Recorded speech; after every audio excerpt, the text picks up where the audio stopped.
নমস্কার। দেখুন, আগামী 2রা সেপ্টেম্বর 2024 কৌশিকী অমাবস্যার দিন এমন কিছু শাস্ত্রমতে কার্য রয়েছে যেগুলো কিন্তু কখনোই একজন গৃহস্থ মানুষের ক্ষেত্রে করা উচিত নয়। আজকে আমরা এই বিষয়টাই আপনাদের সামনে আলোচনা করার চেষ্টা করব যে আগামীকাল কৌশিকী অমাবস্যায় তিথিটা চলাকালীন কোন কর্মগুলো মোটেও করা উচিত নয়, শাস্ত্রমতে নিষিদ্ধ করা হয়েছে সে সম্পর্কে। দেখুন, এই কর্মগুলো করলে কোনো সমস্যা আপনাদের জীবনে চলে আসবেই, এটা কখনোই বলবো না। তবে হ্যাঁ, শাস্ত্রমতে বারণ করা হয়েছে এই কারণেই যে বলা তো যায় না, রোগ জ্বালা বিপদ আপদ অ্যাক্সিডেন্ট বা দুর্ঘটনা বা দুর্ভাগ্য জীবনে নেমে আসতে পারে এই কর্মগুলোর মাধ্যমে। তার কারণটাও আমি আপনাদেরকে ইলাবরেট করছি যে কেন শাস্ত্রমতে বারণ করা হয়েছে এই কর্মগুলো করার। দেখুন, 12টা অমাবস্যার মধ্যে এই কৌশিকী অমাবস্যা হচ্ছে সর্বশ্রেষ্ঠ অমাবস্যা। তার কারণও রয়েছে। তার কারণ এই কৌশিকী অমাবস্যার রাতে 1 থেকে 2 মিনিটের জন্য স্বর্গ এবং নরকের দ্বার উন্মুক্ত হয়ে যায় এবং সেই সময়ে বিভিন্ন তন্ত্র সাধকেরা বিভিন্ন রকম তন্ত্র ক্রিয়া, ব্ল্যাক ম্যাজিক, তন্ত্র সাধনা এগুলো কিন্তু করে থাকেন। কেন? সিদ্ধি লাভ করার জন্য। তাই এই অমাবস্যা তিথিকে মনস্কামনা পূরণের তিথি বলা হয়, সিদ্ধি লাভের তিথি বলা হয় এবং তারা মায়ের বিশেষ পুজো অর্চনা হয় বলে এই রাতকে বলা হয় তারা রাত্রি। এবং এই কারণে এই দিন যেহেতু এত পরিমাণে ব্ল্যাক ম্যাজিক বা তন্ত্র ক্রিয়া হয়, তার কারণে আমাদের পরিবেশ, আমাদের এনভায়রনমেন্টে প্রচুর পরিমাণে নেগেটিভ এনার্জি বিদ্যমান থাকে, ইনহ্যান্স হয়ে যায়। তাই এমন কোনো কাজকর্ম করবেন না যার কারণে সেই নেগেটিভ এনার্জি আপনার মন, মস্তিষ্ককে বা দেহকে কোনোভাবে এফেক্টেড করতে পারে। যাই হোক, ভিডিওটির মূল বিষয়ে প্রবেশ করার পূর্বে আমি প্রত্যেকের কাছে বিনম্র অনুরোধ করব, অনুষ্ঠানটি দেখে উপকৃত হলে একটি লাইক ও শেয়ার করে দেবেন এবং কমেন্টে মনে ভক্তি রেখে একটি বার হলেও জয় মা তারা লিখে জানাবেন।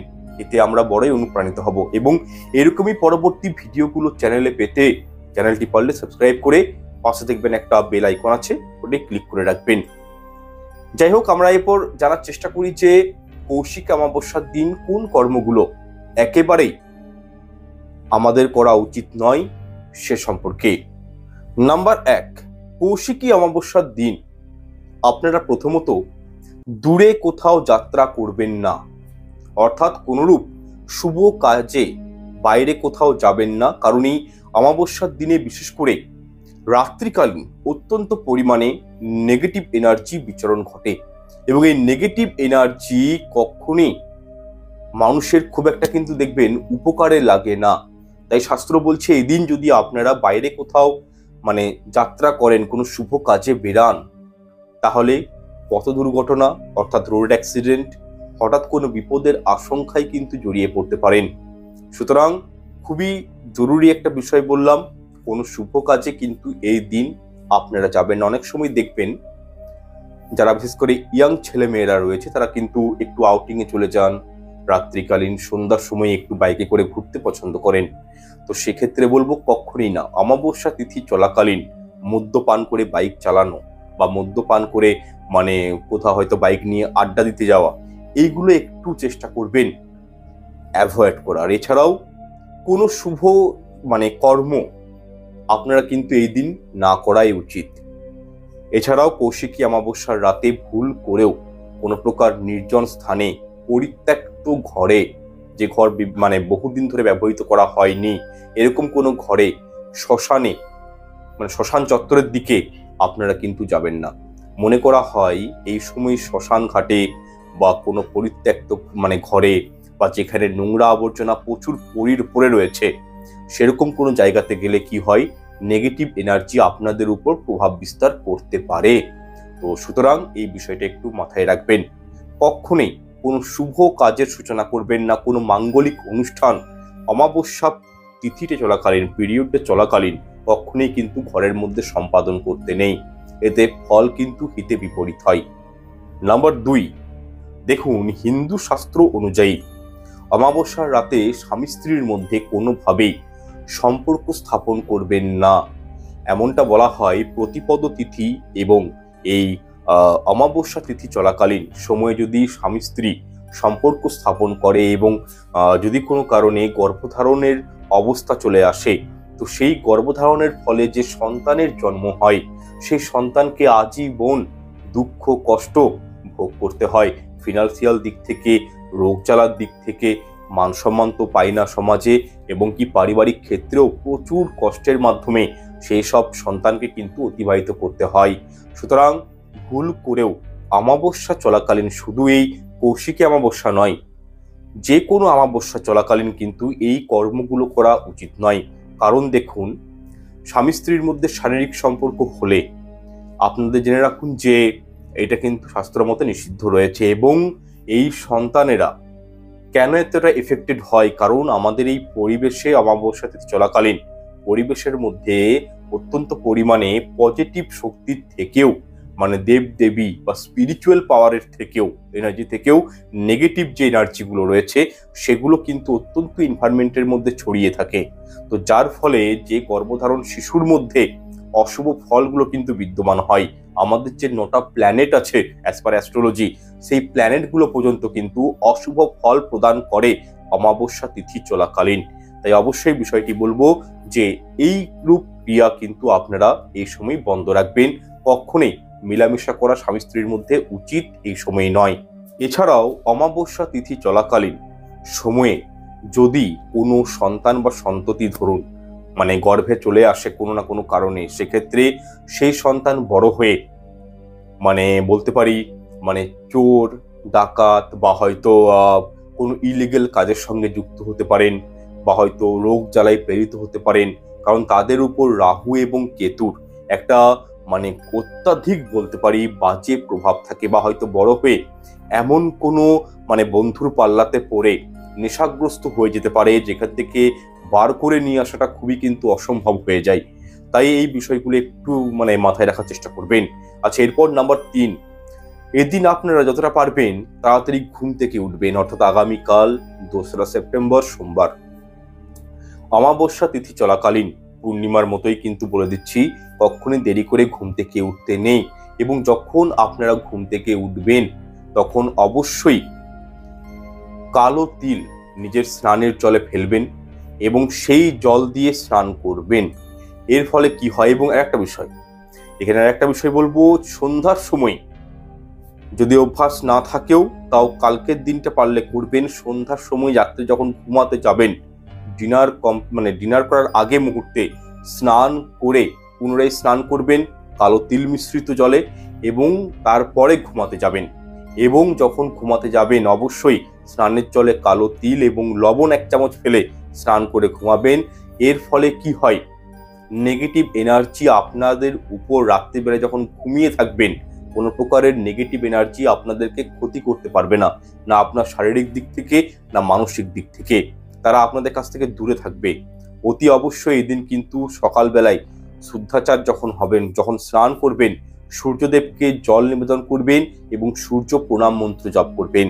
এমনটা মনে করা হয় কৌশিকী অমাবস্যার দিন মন্দিরে পুজো দেওয়াটা অত্যন্ত শুভ বলে মনে করা হয়। তাই অবশ্যই এই দিন যতটা পারবেন আপনাদের সামনাসামনি যাবেন কোনো দেবী মন্দিরে, কোনো আদ্যাশক্তির মন্দিরে। মা চণ্ডী হতে পারে, মা ভবতারিণী হতে পারে, মা কালী হতে পারে, বা বিপত্তারিণী মা হতে পারে, মা দুর্গা হতে পারে, মা মানে যেই মা দশ অবতারের যে মা রয়েছে, তো আপনারা সেখানে যাবেন এবং সেখানে গিয়ে পুজো দিয়ে আসবেন। মায়ের নামে সকল পরিবারের নামে পুজো দিয়ে আসবেন। এটিকে অত্যন্ত শুভ বলে মনে করা হয়। যদি ধরুন সামনাসামনি কোনো মন্দির নেই, সেক্ষেত্রে আপনারা ঘরে অতি অবশ্যই নিজের বাড়িতে ঈশ্বরের পুজো অর্চনা করবেন, মায়ের পুজো অর্চনা করবেন।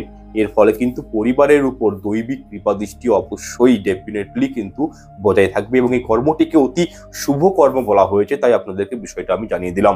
আচ্ছা, এরপর চতুর্থ বিষয়টি হলো, দেখুন 2রা সেপ্টেম্বর সোমবার সারা দিন সারা রাত ব্যাপী কিন্তু এই অমাবস্যা তিথি থাকছে। তো এই দিন আপনারা কোনো প্রকারের ঘোর কর্ম কিন্তু করবেন না, যেমন ধরুন চুল কাটা, নখ কাটা, দাড়ি কাটা, মেয়েরা যে বিউটি পার্লার চাই লাইক দ্যাট, এই কাজগুলো কিন্তু আপনারা এই দিন করবেন না। কারণ নখ, চুল, দাড়ি, এই যে লোম বিষয়গুলো রয়েছে, এগুলোর মাধ্যমে কিন্তু বিভিন্ন প্রকার ব্ল্যাক ম্যাজিক করা হয়ে থাকে। এবং দেখুন আমাদের চুল, আমাদের ভুরু, আমাদের দাড়ি বা মেয়েদের যে চুল রয়েছে, শরীরের যে অংশেই চুল থাকুক না কেন, সেটা কিন্তু হচ্ছে শনি তার উপর ভার থাকে, মানে শনির একটা প্রভাব থাকে। তো সেই ক্ষেত্রে কি হয়, রাহু কেতু এই সময় কিন্তু প্রবল একটা মানে পাওয়ারে থাকে, তার সঙ্গে শনিদেবও পাওয়ারে থাকে। এবং কি আমাদের এনভায়রনমেন্টের মধ্যে আমি আগেও বললাম যে নেগেটিভ এনার্জি অত্যন্ত পরিমাণে থাকে, এবং দশ মহাবিদ্যা এই সময় কিন্তু নিজস্ব পূর্ণ ক্ষমতায় থাকে অমাবস্যা তিথি চলাকালীন। এবং এই দশ মহাবিদ্যার যারা সহচরণী রয়েছে তারা হচ্ছে ডাকিনী, যোগিনী, ভূত, পিশাচ, মানে এইগুলো কিন্তু প্রেত, পিশাচ, এই টাইপের মানে ইমর্টাল জিনিসগুলো কিন্তু অত্যন্ত অ্যাক্টিভেট থাকে এনভায়রনমেন্টের মধ্যে। সেক্ষেত্রে এই ইমর্টাল জিনিসগুলো কি করে, মানে চুল, দাড়ি, নখ এগুলোর প্রতি বেশি আকৃষ্ট হয়। তাই অবশ্যই বলবো, কোনো প্রকারের ঘোর কর্ম বা শরীরে কোনো ধরনের কাটাছিঁড়া করা বা ব্লেডে করে নখ কাটা, লাইক দ্যাট, এই কাজগুলো কিন্তু কখনোই অমাবস্যা তিথি চলাকালীন কিন্তু করতে নেই। যাই হোক, নাম্বার 5 এবং সর্বশেষ বিষয়টি হলো, অমাবস্যা তিথি চলাকালীন আপনারা যাবতীয় নেগেটিভ এনার্জির যে প্রভাবটা থেকে বাঁচার জন্য, সেই প্রভাবটাকে দূর করার জন্য একটি বিশেষ উপায় রয়েছে। অবশ্যই করবেন। কি করবেন, সন্ধ্যার সময় যখন আপনারা তুলসী মঞ্চে প্রদীপ দেখাবেন, সেই সময় সরিষার তেলের মধ্যে মানে অল্প করে মানে তিল, মানে কালো তিল, যেটা সেই কালো তিল মিশিয়ে একটি প্রদীপ প্রজ্বলিত করবেন। মাটির প্রদীপও নিতে পারেন, পিতল বা তামার প্রদীপও নিতে পারেন। প্রদীপ প্রজ্বলিত করবেন এবং আপনারা আপনাদের সদর দরজার ডান দিকে, বাম দিকে, উভয় দিকেই কিন্তু এই প্রদীপটি, দুটি প্রদীপ প্রজ্বলিত করে রেখে দিবেন। এর ফলে কি হয়, কোন প্রকারের অশুভ শক্তি আপনাদের গৃহে কিন্তু প্রবেশ করতে পারবে না এই উপায়টির মাধ্যমে, যার ফলে কিন্তু বিপদ হওয়ার আশঙ্কা বা নেগেটিভ এনার্জি যেভাবে ক্ষতিগ্রস্ত করে মানুষকে, সেই আশঙ্কাটা কিন্তু কমে যায়। পরিবারের সুখ শান্তিগুলো কিন্তু বৃদ্ধি পায়। একই সঙ্গে আপনাদেরকে আরো একটা বিষয় জানিয়ে রাখি যে পূর্ণিমার দিনের মতোই যদি এই দিন আপনাদের মানে ঘরদুয়ার কিন্তু পরিষ্কার পরিচ্ছন্ন রাখতে হবে। নোংরা আবর্জনা ঘরের মধ্যে রাখবেন না। কোনো আবর্জনামূলক এঁটো বাসনপত্র ঘরের মধ্যে না রাখাই ভালো। বিশেষ করে আপনারা এই দিন মানে অমাবস্যা তিথি চলাকালীন আপনারা যখন ঘর মুছবেন সকালে, তখন সেই জলের মধ্যে, ঘর মোছার জলের মধ্যে পারলে দেখবেন লবণ, যে লবণটা সাধারণভাবে আমরা ব্যবহার করে থাকি রান্নার ক্ষেত্রে, তো সেই লবণটা আপনারা কি করবেন, 2-3 চামচ ঘর মোছার জলে দিয়ে সেই জলটা দিয়ে ঘরটা মুছে নেবেন।